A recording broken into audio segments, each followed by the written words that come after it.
ভারতীয় অডিয়েন্স কতটা টক্সিক হলে এরকম একটা কাজ করতে পারে, যেখানে একটা প্লেয়ারের পারফরমেন্স বা একটা টিমের পারফরমেন্সের জন্য সেই প্লেয়ারের ফ্যামিলি মেম্বারের প্রতি, তার বোনের প্রতি, তার মা বাবার প্রতি এরকম বাজে ব্যবহার করতে পারে বা এরকম গালাগালি দিতে পারে।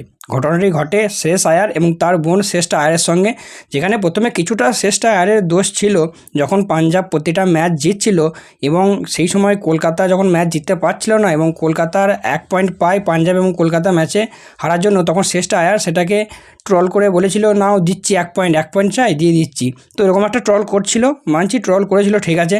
কিন্তু যখন পাঞ্জাব শেষ পর্যন্ত আইপিএলে প্লে অফের জন্য কোয়ালিফাই করতে পারলো না এবং তারপর থেকেই তাদের প্রতি ট্রল করা শুরু হয়। তো সোশ্যাল মিডিয়ার ট্রলটা তো ঠিক আছে, এবং কালকে শ্রেষ্ঠ আয়ার লাইভ আসে এবং সেখানে সে বলে বা দেখায় না, বলে আর কি, যে তার ফ্যামিলির প্রতি মানুষ কীভাবে, অডিয়েন্স কীভাবে অত্যাচার করছে বা কীভাবে খারাপ ব্যবহার করছে। যেখানে সে বলে, তার কমেন্টে এসে আজে বাজে গালিগালাজ করছে, মা বাবা তুলে গালিগালাজ করছে, কি হলো এইসব জিজ্ঞাসা করছে। দ্বিতীয়ত সে এটাও বলে যে এইখান পর্যন্ত ঠিক ছিল, এবং সে তার সঙ্গে যারা মেশে, শ্রেষ্ঠ আয়ারের সঙ্গে যারা মিশছে বা তার যে ফ্যামিলি মেম্বার আছে তাদেরকে শুধু গালিগালাজ করছে। এমনকি যেখানে সে কাজ করে সেই যে অফিসের নাম্বার, সেখানকার নাম্বারে ফোন করে গালাগালাজ করছে, আজে বাজে বলছে।